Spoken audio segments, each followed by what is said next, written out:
Hello, welcome to my YouTube channel. আজকে আমাদের মোদক বাবুর চ্যানেলে আপনাদেরকে আবারও ওয়েলকাম। আজকে যে টপিকটা নিয়ে আমরা কথা বলবো বা যেটা এক্সপ্লেন করব, এটা হলো ডাস্ট অফ স্নো ক্লাস 10 ইংলিশের। খুব সুন্দর রবার্ট ফ্রস্টের লেখা পোয়েম। আচ্ছা, এটা কি বলছে আমরা একটু পড়ে নিচ্ছি।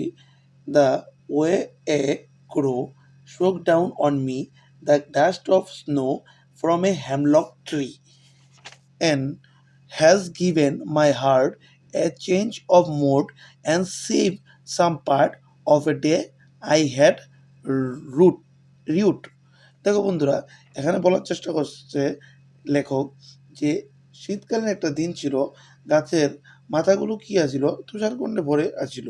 কবি খুবই নিরাশ ছিল, তার কারণে এক গাছের নিচে বৃক্ষের নিচে বসে আছিল। হঠাৎ কি হয়েছে, গাছের গাছের মধ্যে বসা একটি কাক গাছটা নাড়া দেয়। তার কারণে গাছের মধ্যে জমে থাকা বা যেগুলিতে গাছে লেগেছিল তুষারকণাগুলো, এগুলি কি হয়েছে কবির উপরে পড়তে শুরু করলো। হ্যাঁ, কোমল এবং ঠান্ডা শীতল তুষারকণা কবির মনে কি একটা পরিবর্তন ঘটালো। এবং কবি কি ছিল, নিরাশ ছিল। ঠিক আছে, কবি কি ছিল, নিরাশ ছিল। তিনি উৎফুল্ল হয়ে গেলেন এবং তার সঙ্গে সঙ্গে কি সে চাঙ্গা হয়ে গেলেন। এইভাবেই এই সাধারণ মুহূর্তের মধ্যেই অসাধারণ হয়ে ওঠে কবি, এবং কবির সমস্ত দিনটিকেই যেন, যেমন প্রথম দুঃখময় ছিল কিন্তু কিছুক্ষণের মধ্যেই সেটিকে বদলে যায়। মানে আমরা বন্ধুরা জানি যে হ্যামলক ট্রি এটা কি একটা অশুভ গাছের মতন।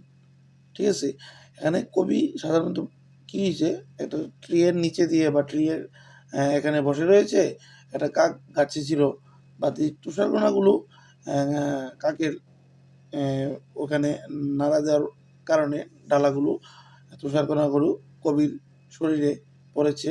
তার কারণে কবির কি যে দুঃখময় মনটা ছিল, এটা কি কিছুক্ষণের মধ্যে পরিবর্তন হয়ে গেছে। এটাই ডাস্ট অফ স্নো। ঠিক আছে বন্ধুরা, চ্যানেলটা ভিডিওটা কেমন লেগেছে বলবে, আর ভালো লাগলে সাবস্ক্রাইব করবে এবং শেয়ার করে দেবে। Thank you.